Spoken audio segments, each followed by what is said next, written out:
Reba here. Welcome back to Gooseberry Homestead. Well, you guys, I'm feeling a lot better. I definitely had an allergic reaction to something last week, and now I have an EpiPen, and I have to go pick up some other medication as well that the doctor would like to have me have at home. I think it's like a steroid or something, just in case I have a flare-up again, something that I can take right away to help basically stop the reaction, I guess, in its tracks or something. And so I just been really taking it easy, staying off my feet, just relaxing and resting my body while it was under attack. Still have no clue what it on earth has been triggering this year. And it wasn't until this last week that I even realized that this was an allergic reaction that I had been having ongoing monthly, a couple times a month, where I would have an issue with swelling in my feet at least. But it was just so bad this time that it finally keyed me in that, hey, no, you're actually having an allergic reaction, because I was having like hives develop near my upper arms, close to my armpit region. So I guess that's where my glands and stuff are. So yeah, and then I was like, oh, so that feeling like I was extremely full for 24 hours, that was also swelling, inside of my body. And that makes me think, since it wasn't affecting my airway yet, and it was primarily like my digestive tract, so I'm thinking it's definitely something that I ate. Don't know exactly what it is. I know that I'm intolerant to, like, say, milk. So if I ever get a P.O. box, please don't send me baked goods, because if there's milk in it, I'm not going to eat it. And if I have to question whether or not there's milk, I'm not going to eat it. So don't ever send me food. So, or if it is food, make sure it's prepackaged, not been opened, that kind of thing. Not that I don't plan on getting a P.O. box for a while. So, but anyways, yeah, just putting it out there. Just don't send me anything, because it's got milk. I can't have it. Yeah, so I definitely know I have that issue, because I was allergic to milk when I was a baby.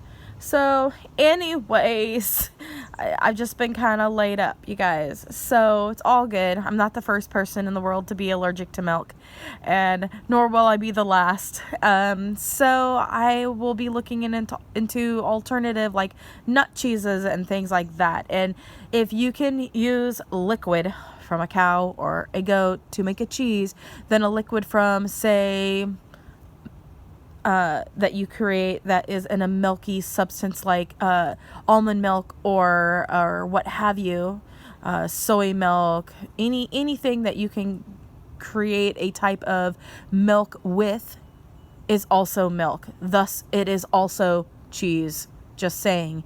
Now, I like to say the word vegan a lot, and I emphasize the vegan part, but I'm not going to go vegan. However, I do really like, you guys, being able to have something that I can eat that maybe replicates, say, cheese or whatnot. And I have had the so-called vegan cheeses, and they're not so bad.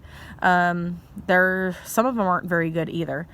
So I will be experimenting. There's some really good YouTube channels out there, and recipes like on Pinterest and other places on the internet, for some really great nut cheeses. And so I don't believe I have a nut allergy, at least not that I'm aware of. But we'll be doing allergy tests, and we'll be getting to the bottom of what it is that I am allergic to, not allergic to. But it would be really good to know if there's anything else that I might be allergic to as well through the testing. So as soon as the allergist calls me and we make an appointment, we'll get to the bottom of whatever it is that's possibly causing me to have an allergy. So we'll find out if it is in fact all the other stuff. Am I really fully allergic to all milk? It might just be the lactose, which I know I am intolerant to completely. And I was intolerant when I was a baby, like I said, and I outgrew it for a few years, and I was able to enjoy everything that everybody enjoys without a problem.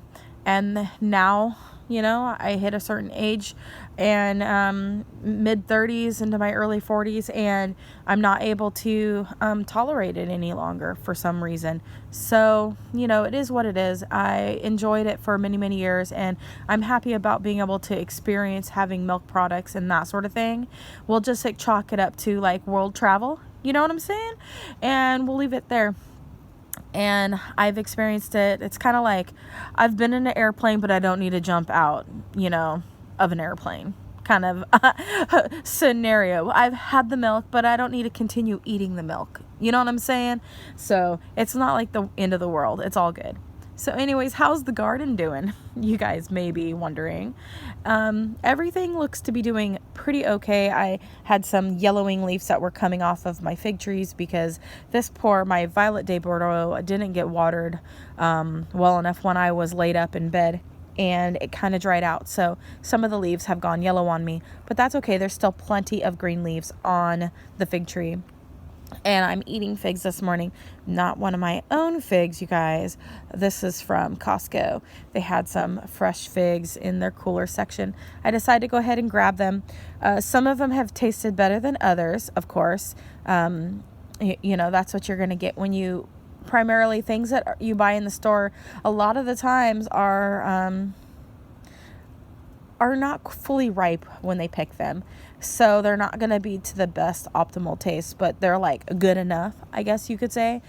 So I'm getting a little taste of figs. I would not say the best quality, but there's been a couple of them in this package that have tasted pretty darn good. So that's good at least. So the Violet de Bordeaux is putting on some figs, and let's see if we can see them, see how they're looking. So they're looking mighty purple, you guys. They look really pretty. They look really, really good. And it's trying to put on some new ones right here too. These ones are really small. Chances are these may not make it to their fullness because it's so late in the season, and you know, our winters come pretty quick here. So there's that. And then these are looking really awesome. This is the Mary Lane, and so this is the jelly fig. And some of these are getting pretty big. Down under here, they're looking pretty big. That one on the bottom right there is like the biggest one I have, but they are looking developing pretty darn quick. So I'm really, really excited to see that. This one I may be able to get some fruit off of this one possibly before the end of the season. If I have to put them in the greenhouse or create a greenhouse for them, I will in the yard here. Pardon me. All right, so I don't see any fruit really. Let's look on those. I think cucumbers or zucchinis are in here. I've only picked one itty bitty dinky cucumber off. It was like the world's tiniest cucumber, but I pulled it so that it would try to make more. And then so far, not a whole lot going on with the zucchinis. I see a lot of flowers, but I don't see very many female flowers where fruit's trying to develop on a lot of my plants. So that's a little discouraging, but you know, it is what it is. I'm going to eat this fig so that I don't have to hold it, you know, because it's open. Let's see how everything's doing over here. All the herbs are looking really good, you guys. The Baker Creek white blackberry snowbank is doing really, really well. It's got a lot of new growth down at the base, as you can see. So it looks really full down there, which is really nice. And so I hope that it'll grow as much as it can this season. But we'll be leaving it right up here next to the house. Okay. Last bite of that fig. All right. So I kind of let all my herbs just kind of go. And I probably need to be doing some harvesting a little bit of them and then drying them. So hopefully I'll get to that soon. We'll see. If not, I still have so much already saved from last year. So I'm not really too worried about it, you guys. So everything's looking really good. I got more chocolate cosmos developing down here, so I need to deadhead these other ones. It's a really pretty one right here. Actually does kind of have a hint of chocolate. And this is my little weed box. This has got my chickweed in it.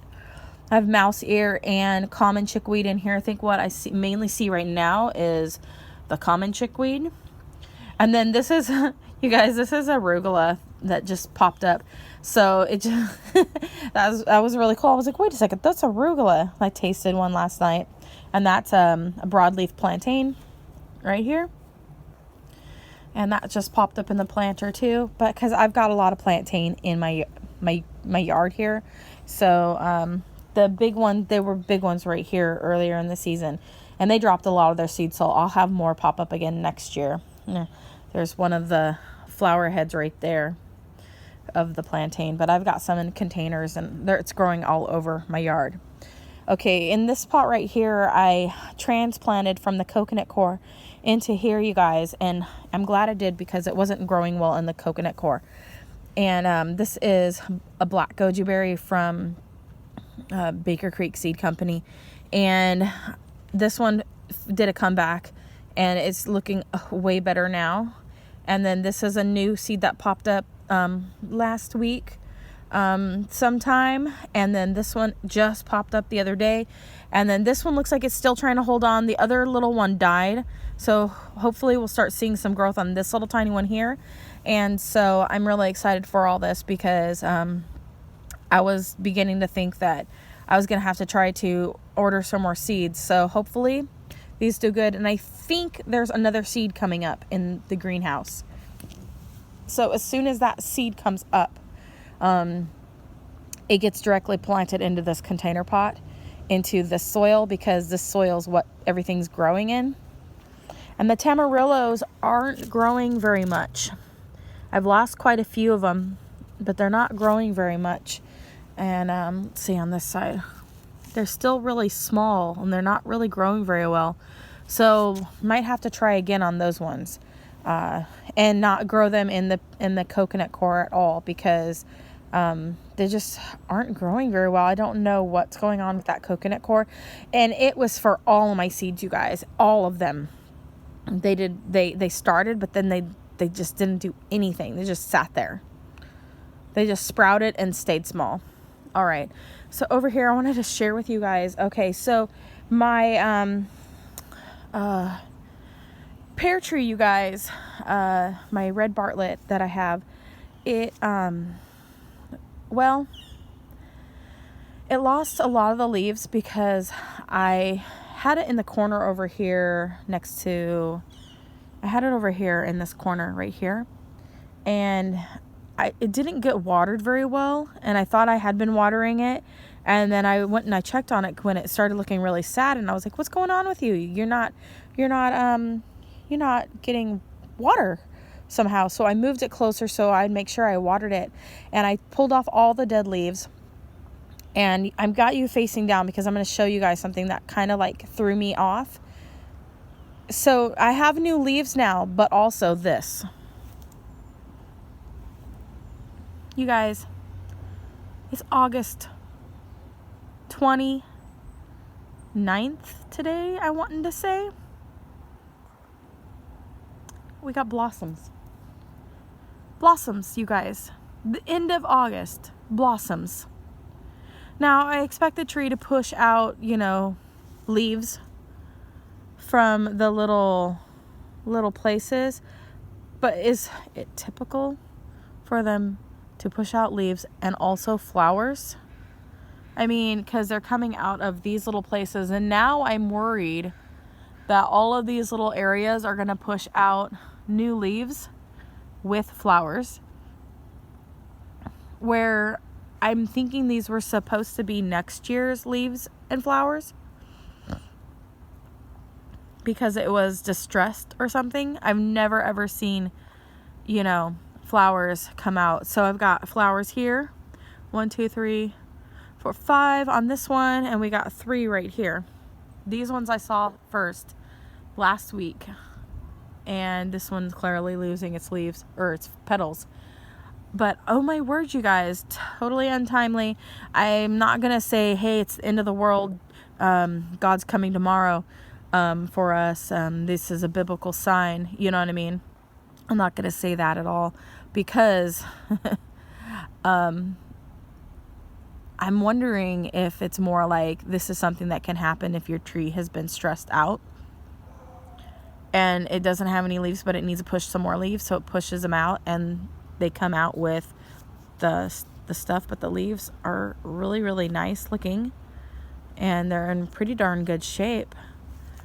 And but it only had a few leaves left, and so as you can see, it's not as full as it was. And I did end up already cutting off the one branch that was in the wrong spot, so now it's got the right shape for me. But oh my word, you guys, look at that. That's just crazy. All right, so let's come over here. I scared the snakes. The snake was down here in one of these containers when I was watering yesterday, and it jumped and like took off to try to get away from the water because it was cold. And I think it was sunbathing in the on the warmth of the black trays. So these are the Carnival squashes here, you guys. And this one's starting to turn a little bit of a color, but it's not very big yet. It doesn't get too much. It maybe gets just another size bigger, about the same size as this, but just a little bit bigger. But there's that one, just that one. And I have all these plants. Let's see if there's any. Looks like a fruit trying to develop on this one here. The flower hasn't come open yet. But this is what I'm talking about. I keep seeing male flowers on all of my squashes and pumpkin plants and things like that. And I haven't been seeing very many female flowers where the fruit's trying to, see, that's a bad flower. But I'm like, we got all these male flowers, but I'm not seeing any female. This hasn't made any females yet. Maybe soon. It looks like maybe this one's going to be a female right there. Little tiny one. This pot needs to be completely redone because I've got crabgrass growing in their middle and it's taking up everything. And I still have some parsley that's doing good, so if I can save the parsley, I'll do that. But I need to like go through and try to get all of that crabgrass out. And then I just stuck the tomato plant that broke off in here, and I'm pretty sure it rooted because it's still alive. And then here's some more of the carnival squash plants. Again, mostly just male flowers. Let's see if there's any females trying to develop. Oh, good. We do have some females down in here. So, but they haven't developed yet, so fully. So there's that. I've got many eggplant flowers on here, so hopefully we'll be getting some eggplant soon. This flower looks like it's done. Didn't get pollinated. So that one didn't either. It will be nice if I can get some to pollinate. That would be really great. So anyways, and all my little trees are looking good. Some of the elderberries took root. I've got at least one of the molted leaf that looks like it rooted right here. One, maybe two of them. And then possibly 4 of the variegated leaf ones look like they possibly rooted, which is really good. And let's give this a tug and see if it's got roots. I think so, you guys. It's got roots. This is the big one off of, this looks like it's going to put out a section that's off the thundercloud. So that's looking good. Rhubarb is looking really good. All the trees. I've got a lot of new growth on the quince. One branch died completely. So that's right next to where I removed the bark here. So maybe we're getting roots in here, hopefully. So I'm thinking about moving this plant into the yard a little bit more, because then it'll make it easier for me to squirt the plants over there with water and just move it around to this side. where I can like keep an eye on it better. I've been harvesting tomatoes. This yellow pear tomato plant is officially 6 feet tall. It's poking up through the back of the fence here. I need to put another strap on the top bar here so it doesn't move that way. And I don't know, I don't remember these plastic fencing things being up so high, so I might need to push them back down. That's kind of weird. They've never stuck up above the thing, so I don't see how the plants did that. That's kind of weird, but hey, whatever. Maybe my grass is growing on the other side is pushing it up, maybe. But I'll just leave it alone. I won't touch it. So anyways, yeah, so my plant is just massive, and I've had to put yarn on here to keep it from flopping over, and it actually works pretty well. I'm thinking this is a prime spot for stuff. These yellow pear tomatoes, when they get really ripe, they kind of like turn a really dark yellow, and they taste really, really good. So I've got a lot of yellow pear tomatoes on this one, and I got a lot of blossoms up top. So I still expect to be getting some here soon, and the plant looks so healthy, and I am so happy about that. I removed all the dead leaves from lack of water on these ones. Over here, I see one more branch I missed. But I have the pear tomatoes and the dark cherry, the brown cherry tomatoes that I saved the seeds from Trader Joe's tomatoes last year. I planted those out from seed, and those ones and the yellow pear are my favorite. They taste so good. That and the sun gold that is over here tastes really, really good. This one I got at Walmart. The Black Prince, I've tried it, not impressed. Oh look, this is a double one. This one was a double flower. 2 of them growing together, you guys. But this one is yellow cherry. It's sun sugar is what it's called, hybrid tomato. This one tastes really, really good. So I might go ahead and try to save some of the seeds out of one of these, because it tasted really, really good. So I like that one. And this one grows pretty good here. The Black Prince tomato, like I said, I tried it. Not super overly impressed with the flavor. It wasn't tomatoey enough for me. Didn't have that strong of a flavor, in my opinion. I did eat my tomato sandwich with it, and it was okay. This tomato tends to split a lot. We do get a lot of water here, so they've been coming into the house looking kind of cracked and stuff, and they're just not the best tomato, in my opinion. They're really pretty looking, but the flavor's just not enough flavor. So my pumpkins, it looks like I've got 4 that I will have this year from all of this giant mess here of these bigger Cinderella pumpkins.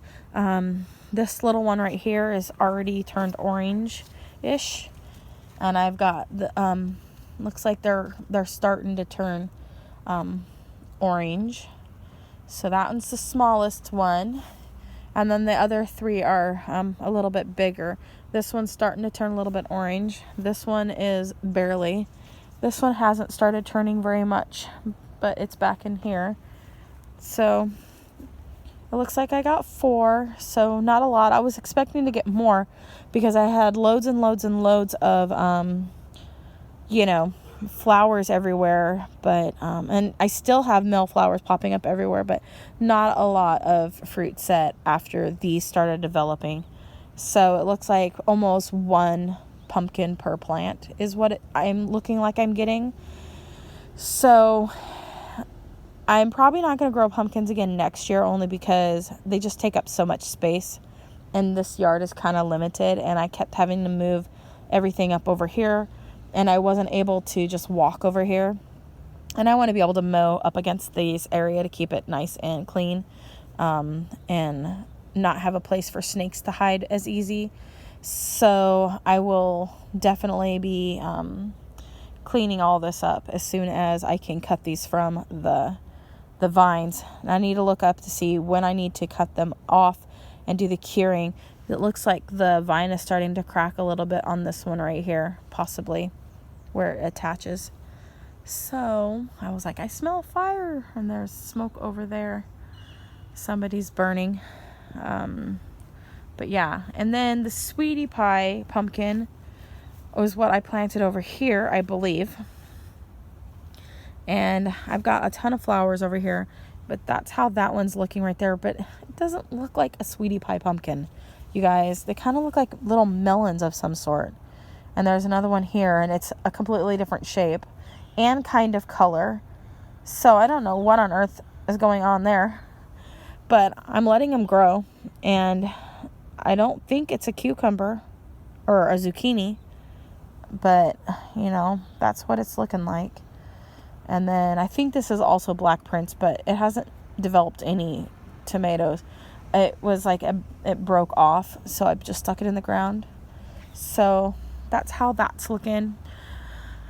Other than everything else, you guys, I think that's pretty much it. All the plants are looking really, really well. And I haven't done any pruning. I have so much growth on that one apricot tree this year, and I have not pruned it at all. I have done my damage. I'm letting it grow for at least a year. Okay. And maybe next year, after it's finished doing some growing next year, then I will prune it. I'm giving it some time off. Even if I'm not caring for the growth on it, I'm not pruning it. I'm letting it go, see what it looks like in like a year. And then after this full year goes by, and next year when it loses its leaves, then I will prune it in the winter when it goes dormant. So I'm going to let it do a whole nother year's worth of growth next year, which means it's probably going to be pretty tall. I may, at the end of summer, top it next year before winter, because I need to keep it at a certain height. But we will see what kind of growth we have, and I'll assess the situation at that time. But I don't want it to get too awfully tall. So I do want to kind of keep it on the smaller side, because I don't want it to get out of hand, because it is grown from seed. And I've decided to go ahead and let all of these curly willows just die. I was offering them for sale if people wanted them this summer for like really cheap. But since I haven't been getting a whole lot of people, I don't have the pots available nor the dirt available to be able to continue growing them. And I'm not putting them in the ground here where I live. So where we're renting. So I'm just going to let them die and get my pot back so that I can start washing that alpaca fur. And yeah. And so I wanted to show you guys and end on this right here. My gold caught apricot tree that I got this year at Costco had developed one apricot that I divided with my husband. He ate one half and I ate one half. And I went ahead and I took my clippers and I cut the seed out, like just very gently, removed the hull from the seed, and then I planted the seed in the ground. And it rooted. And now I have a little gold caught apricot, and it was self-pollinated on the tree from itself, no cross-pollination from any other tree.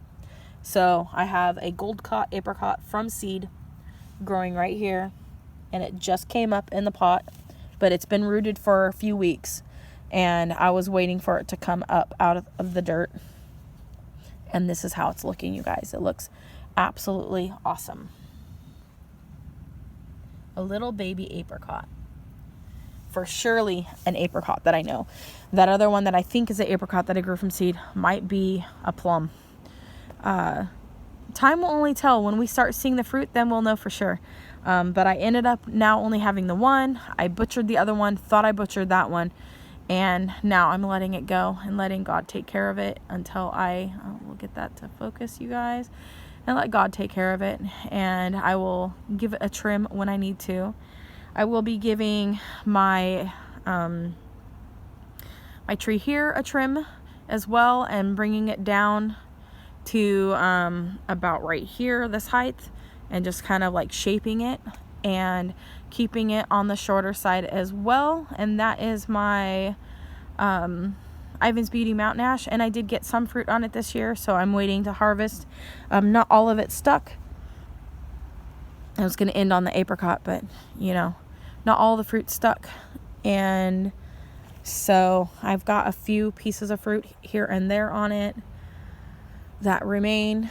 Not very many, but enough to get a taste for what they're like.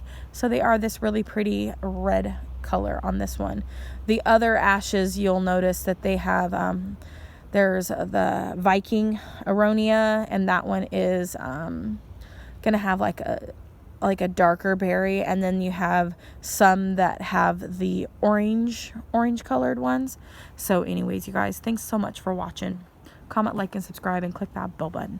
Always have a wonderful day, and God bless.